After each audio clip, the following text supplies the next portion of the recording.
ஸ்ரீ குருபியோ நமக.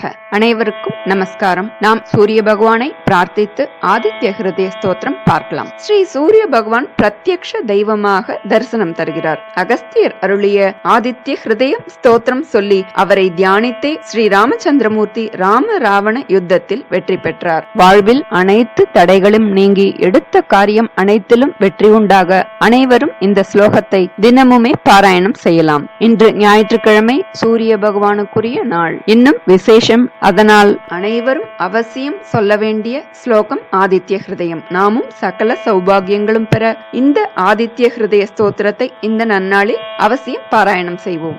शुक्लांबरधरं विष्णुं शशिवर्णं चतुर्भुजं प्रसन्नवदनं ध्यायेत् सर्वविघ्नोपशान्तये।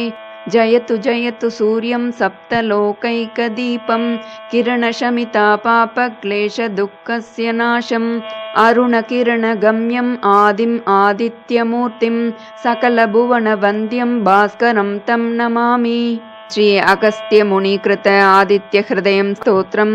ततो युद्ध परिश्रान्तं समरे चिन्तया स्थितं रावणं चाग्रतो दृष्ट्वा युद्धाय समुपस्थितं दैवतैश्च समागम्य द्रष्टुमभ्यागतोरणम् उपागम्य ब्रवीद्रामम् अगस्त्यो भगवान् ऋषिः राम राम महाबाहो शृणु गुह्यं सनातनं येन सर्वानरीन् वत्स समरे विजयिष्यसि आदित्य हृदयं पुण्यं सर्वशत्रुविनाशनं जयावहं जपेन्नित्यम् अक्षय्यं परमं शिवं सर्वमङ्गलमाङ्गल्यं सर्वपापप्रणाशनं चिन्ताशोकप्रशमनम् आयुर्वर्धनमुत्तमं रश्मिमन्तं समुद्यन्तं देवासुरनमस्कृतं पूजयस्व विवस्वन्तं भास्करं भुवनेश्वरं सर्वदेवात्मकोहेशो तेजस्वी रश्मिभावनः येष देवासुरगणान् लोकान् पाति गभस्तिभिः येष ब्रह्मा च विष्णुश्च शिवस्कन्द प्रजापतिः महेन्द्रो दनदः कालो यमः सोमो ह्यपाम्बदिः पितरो वसवः साध्या ह्यश्विनौ मरुतो मनुः वायुर्वह्निः प्रजाप्राणे ऋतुकर्ता प्रभाकरः आदित्यः सविता सूर्यः खगः पूषा गभस्तिमान् सुवर्णसदृशो भानुस्वर्णरेता दिवाकरः हरिदश्च सहस्रार्चिः सप्त सप्तिर्मरीचिमान् तिमिरोन्मतनः शम्भुः त्वष्टा मार्ताण्ड अंशुमान् हिरण्यगर्भः शिशिरः तपनो भास्करो रविः अग्निगर्भो अदितेः पुत्रः शङ्खशिशिरनाशनः व्योमनाथस्तमो वेदी ऋग्यजुस्सामपारगः गणवृष्टिरपां मित्रो विन्ध्यवीतिप्लवङ्गमः आतपी मण्डली मृत्युः पिङ्गलः सर्वतापनः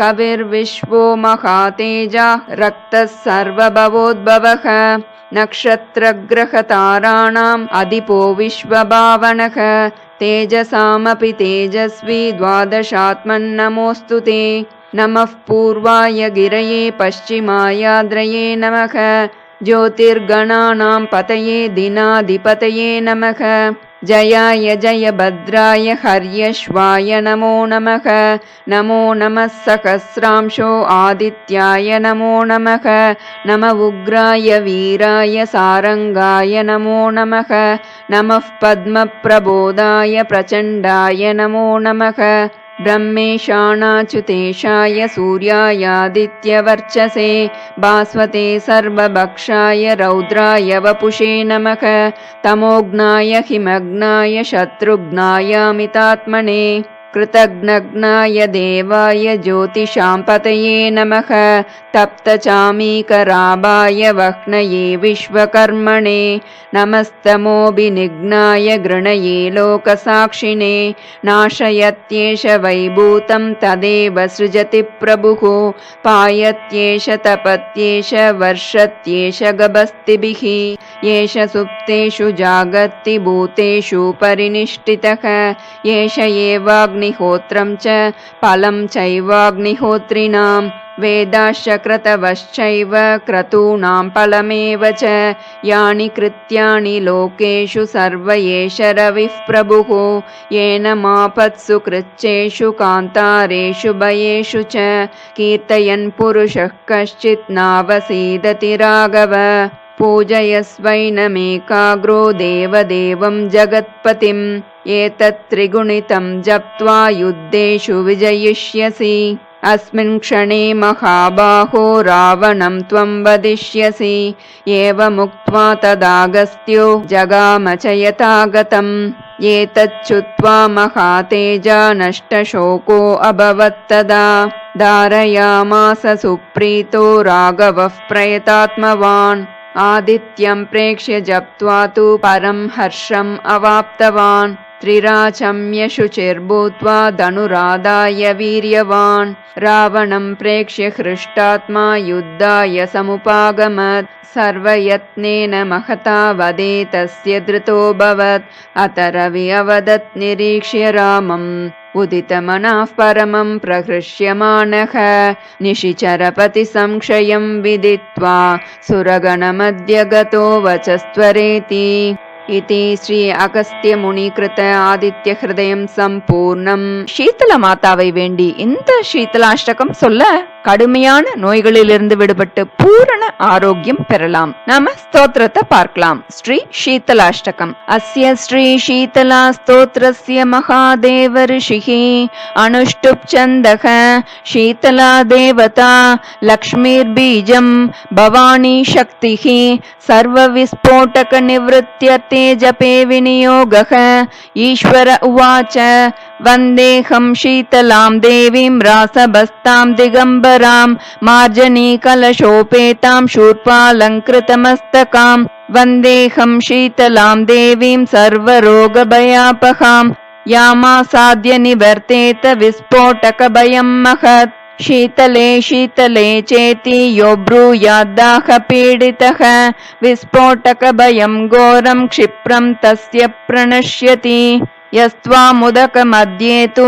ध्यात्वा सम्पूजयेन्नरः विस्फोटकभयं घोरं गृहे तस्य न जायते शीतले ज्वरदग्धस्य पूतिगन्धयुतस्य च प्रणष्टचक्षुषः पुंसः त्वामाहुर्जीवनौषधम् शीतले तनुजान् रोगान् नृणां हरसि दुस्त्यजान् विस्फोटकविदीर्णानां त्वमेकामृतवर्षिणी गलगण्डग्रहारोगा ये चान्ये दारुणान् नृणाम् त्वदनुद्यानमात्रेण शीतले यान्ति संक्षयम् न मन्त्रोऽनौषधं तस्य पापरोगस्य विद्यते त्वामेकां शीतले दात्रीं नान्यां पश्यामि देवताम् मृणालतन्तु सदृशीं नाभिहृन्मध्य संस्थितां यस्त्वां संचिन्तयेद्देवी तस्य मृत्युर्न जायते अष्टकं शीतला देव्या यो नरः प्रपठेत् सदा